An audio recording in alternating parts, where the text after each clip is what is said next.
Hello friends and welcome to the EPG Pathshala. My name is Nilufer Barucha and I am adjunct faculty in the Department of English and the director and scientist in charge of the Constructions of Home and Belonging Indian Diaspora Center, what we briefly call COHAB IDC at the University of Mumbai. Today I am going to talk to you about Indian diasporic literature written in English.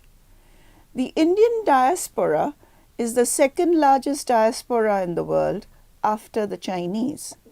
There are at least 26 million Indians living in diaspora today. And what marks them as a diasporic community is what I think of as home consciousness, the awareness that they have a home in the land they have left behind and they have a home in the new land that they have adopted.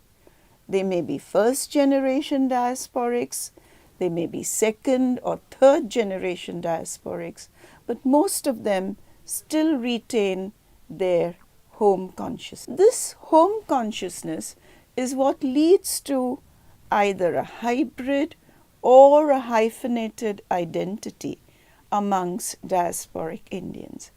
It leads them to search for their roots, and this is what they write about. This is what diasporic literature written by Indians is all about. And I've also said that I'm going to talk about diasporic literature written in English. This is because Indians have written literature from the diaspora in other languages. We have Tamil literature written from the diaspora, we have Bengali, Marathi literature, but this particular module on which this talk is based is on diasporic Indians writing literature in English. Before I begin talking about Indian diasporic literature in English, I would like to quickly review the history of the Indian diaspora. This history can be divided into three main categories: pre-colonial, colonial, and post-colonial. The word colonial here refers to the European colonization of India. In the context of pre-colonial diasporas, one needs to note that Indians have a long history as traders and travelers to countries bordering the Indian Ocean and beyond. This was what we call the maritime diaspora. Indian traders also had a strong presence along the land-based routes that spanned China, Central Asia, northwestern India via Central Europe. Ancient Indians had traded with the Persians and with the Arab world, the kingdoms of East Africa, as well as with Lanka, Burma, Southeast Asia, and the Malay Peninsula. Unfortunately, there is no creative writing or literature available recording these travels or these maritime diasporas or the land-based diasporas, which are also called the caravan diasporas. Available Indian diasporic literature starts with those who migrated voluntarily or involuntarily during the British colonization of India. The Indian diaspora of the colonial period began with the end of legal slavery in the early 1830s. This resulted in recruitment of indentured labor from India to fill the gaps in the labor markets of the other British colonies. So from the 1830s till the 1920s, over 1 million Indians were displaced all over the globe, from the islands of the African coast such as Mauritius and Seychelles, to South and East Africa, to the Caribbean islands, to Burma, Malaya, Singapore and Fiji. A huge number of Indians were taken as indentured labor to these far-off spaces from which very few of them ever returned. Once they had crossed the Kala Pani, the way back was not available due to caste taboos. So at the end of their indentured period, they stayed back in the new land and made that their home. The indentured labor settlements led to the need for Indian traders and professionals to meet the daily requirements of those who had stayed on in their new homelands after their contract got over, but to retain their consciousness of India as home. So when it came to the employment of lawyers, teachers and doctors, the Indian diasporics preferred to import them from their old homelands. Mahatma Gandhi was one such import. He had first gone in 1893 to Natal in South Africa as a lawyer for an Indian businessman there from Gujarat. Gandhi had returned to India on 9th January 1915 at the persuasion of Congress leaders to lead India's freedom struggle. You would know that this day is since 1993 celebrated as Pravasi Bharati Divas by the Indian government. As for the post-colonial Indian diasporas, they are dated after the end of British colonial rule in India in 1947. Centuries of an exploitative colonial economy had left the newly independent India a nation-state poor in material terms. The war casualties had on the other hand left Britain with insufficient labor. So skilled and semi-skilled factory and transport workers from India migrated to the UK. With the introduction of the welfare state by the Labour government, Britain also called from India doctors and nurses, teachers and engineers. This labour and professional diaspora was followed by the post-colonial entrepreneurial diaspora and the academic diaspora in Britain. The post-colonial Indian diaspora then also spread to Canada and the USA. It was, however, the USA which attracted the largest number of Indian students in the 1970s and the 1980s with new, more liberal quotas for student visas and then the green cards on offer to highly qualified professionals. The majority of this green card holding, highly paid and well-educated Indian diaspora decided against the surrender of their Indian passports and became NRIs, non-resident Indians. The NRIs had a very strong home consciousness and sought to impose it on their children, which created generational conflicts in this diaspora to an extent greater than anywhere else. The generational conflict in this diaspora is well represented in the literature of writers such as Jhumpa Lahiri. Read her novel The Namesake, which came out in 2003 and which has also been turned into a film in 2006 by the diasporic filmmaker Meera Nair, and about which I'll be giving you more details very soon in this talk. In addition to these colonial and post-colonial diasporas, there are also today Indians who live and work across borders, including in non-Anglophonic European countries and those of the South American continent. These are usually IT professionals or highly qualified technocrats, either directly employed by employers in other countries or are outsourced by their Indian or multinational companies in India to their foreign partners. This group of Indians with a scientific and technical orientation has still not begun to produce any literature that describes their lives across borders, real and virtual.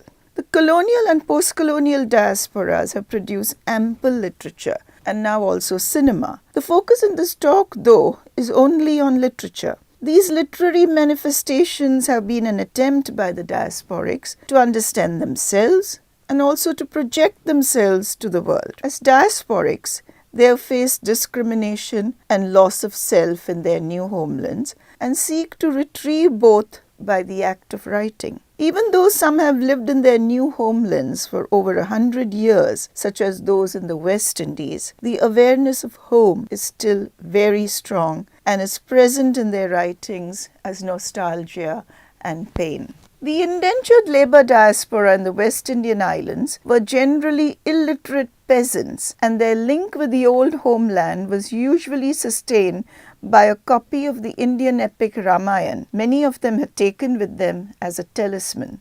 Some critics of the Indian diasporic literature see the descendants of these indentured labourers as so many Rams in exile, who were banished from their homelands and sent into exile in a strange land for reasons ranging from poverty to caste atrocities, and in the case of women, from widowhood to abandonment. The expression of longing and nostalgia for the old homeland is a common motive in much of the literature of the colonial diaspora, which had experienced the greatest loss of self and diminution of status. They had endured long and perilous sea voyages, and in their new destinations suffered a loss of not just social moorings, but experienced ignominy and humiliation. For instance, the degrading tag of coolie was attached to the Indian diasporics in the West Indies, South and East Africa, as well as in Mauritius and in Fiji. The feeling of longing for the old homeland is most clearly expressed in the poetry of the Indo-Fijian poet Sudesh Mishra. Mishra has in his poems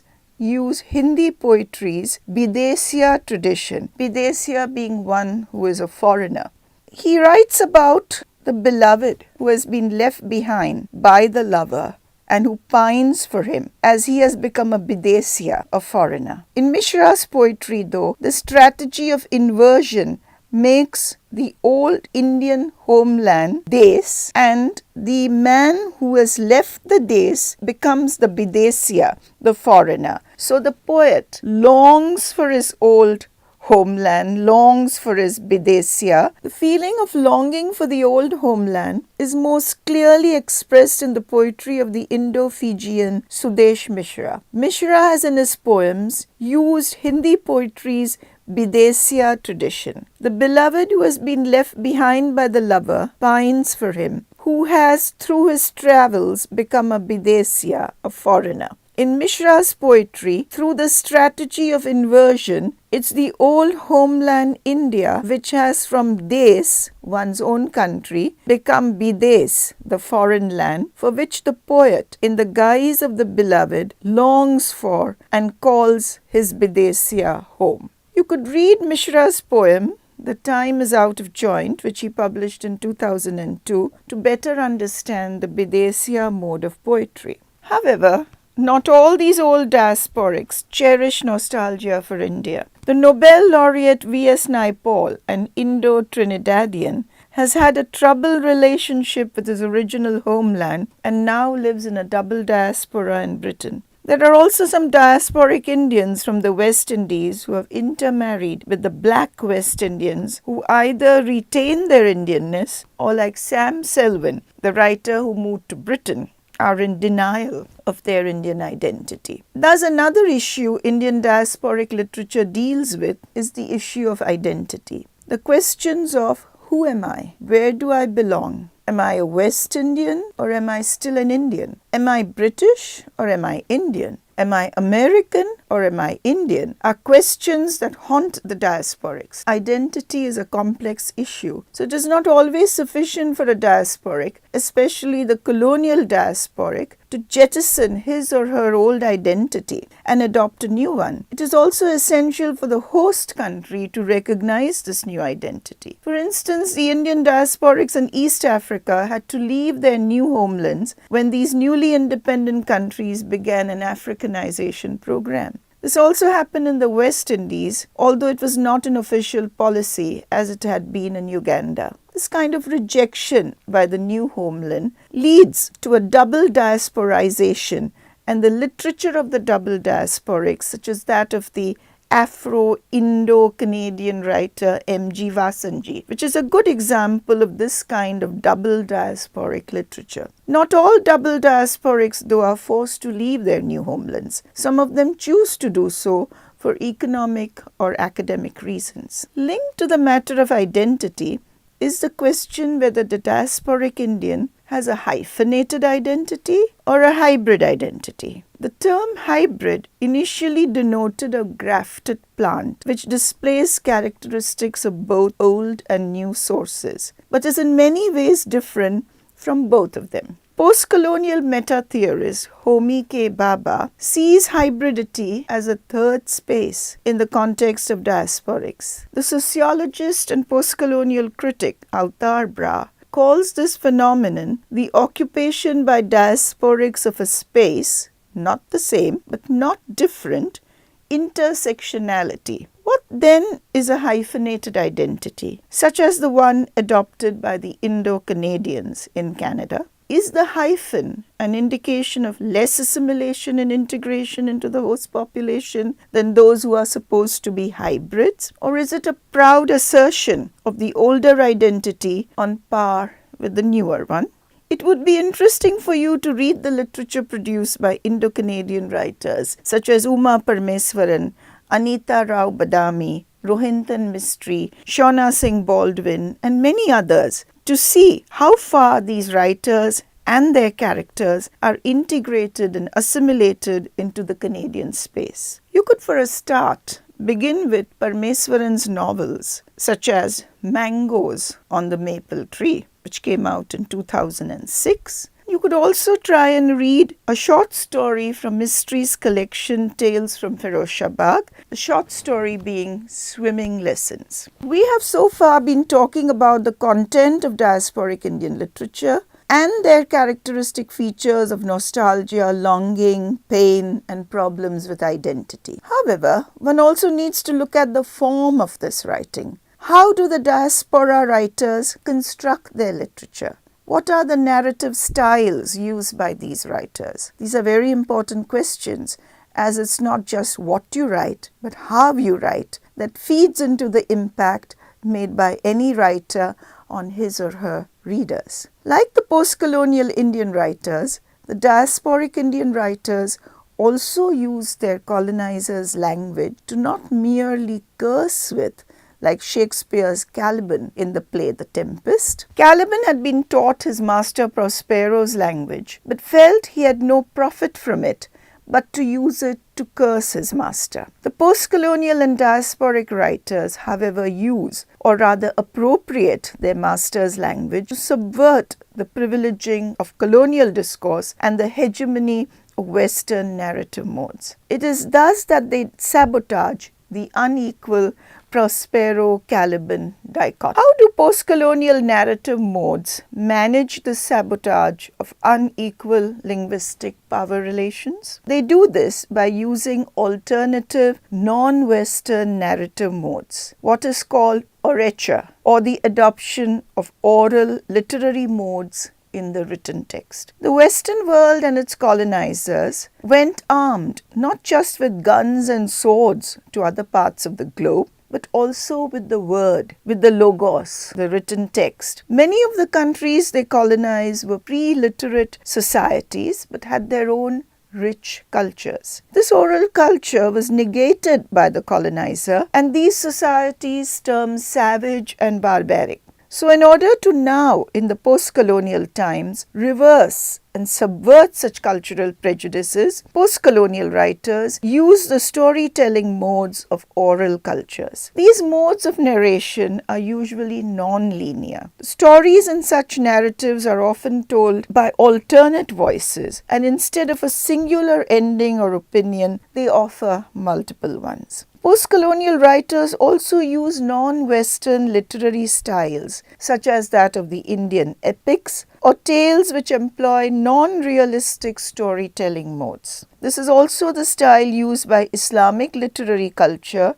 for instance in the Arabian Nights or in the Shahnama. A related stylistic mode is that of linked stories. Non-Western literatures did not have the novel form until it was introduced to them by the colonizers in the 19th century. However, they did have linked narratives like those in the Arabian Nights, which is after its narrator Scheherazade, called the Scheherazadic style. These narratives were also often non-realistic and used magic in their stories. Many diasporic writers have used the Scheherazadic mode of narration and also subverted Western realistic narrative modes by the use of magic realism.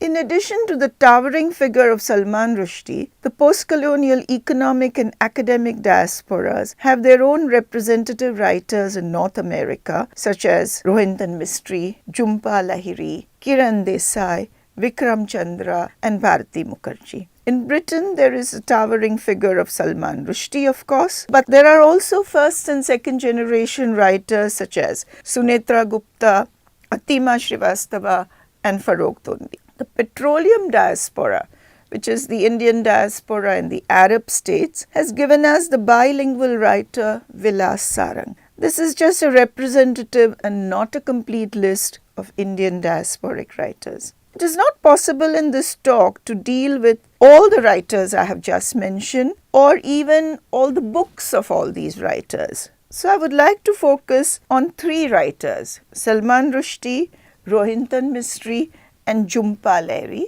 and also on some of their texts. Salman Rushdie's texts began to appear at a time when the first post-colonial generation had come of age in the erstwhile colonies of the British Empire. In Britain too, this was a time when the first post-war, post-imperial generation, never to have experienced the empire firsthand, had come of maturity. In the 1980s in the UK, there was a tremendous nostalgia for the Raj phenomenon, fueled as much by Mrs. Margaret Thatcher's put the great back into Britain rhetoric as it was by the post-imperial generation's desire to connect with their past. Salman Rushdie's Midnight's Children, which came out in 1981, became highly visible after receiving the Booker Prize and provided a vehicle for such time travel. In India too, the first generation not to have personally experienced colonialism became time travelers into the past of Salim and Shiva, the 2 heroes of Midnight's Children. Fed so far on official histories of India's independence struggles against the Raj, this generation revelled in the alternative narratives and magic realism of Rushdie's texts. In Midnight's Children, Rushdie has used the Scheherazadic narrative mode, an alternative narratorial device to subvert Western hegemony. This book has gone on to become an iconic text and has won Rushdie several awards. It has also been turned into a film. You should read this text as an introduction to post-colonial diasporic writing. The work of the Canada-based Parsi Zoroastrian writer Rohinton Mistry is a good example of ethnocentric diasporic literature, focused as it is on the Parsis, but it also works at the level of multiculturalism and transnationalism. Rohinton Mistry's first collection of short stories, Tales from Ferozshabad, which came out in 1987, is set almost exclusively in Bombay, which is what the city was known at that time. Today, of course, we are Mumbai. But there are 3 stories in this collection which are either partially or wholly set in Canada. These 3 stories are The Squatter, Lend Me Your Light, and Swimming Lessons, which I've already referred to. In such a long journey, his first novel, Mistry uses Scheherazadic narrative technique to tell the story of a group of Parsis against the backdrop of the 1971 war that India had fought with Pakistan and which led to the creation of Bangladesh. In this text, the Parsi world gradually moves out of its self-imposed isolation and interacts at the highest political and financial levels with the wider Indian world. In this text, Mistry's discourse transcends the boundaries of the Parsi self and moves into the wider areas of the nation space. However, this doesn't mean that the Parsi identity is not evident, but that the focus has changed. A Fine Balance, which came out in 1995, which is Mistry's second novel, records the dark episode in post-colonial Indian history when the then Prime Minister Mrs. Indira Gandhi had suspended the constitution and declared an internal emergency. With Family Matters, Mistry moves back into the ethno-religious space of the Bombay Parsis. The miniature Parsi world, though, is enriched by the literary prowess and emotional maturity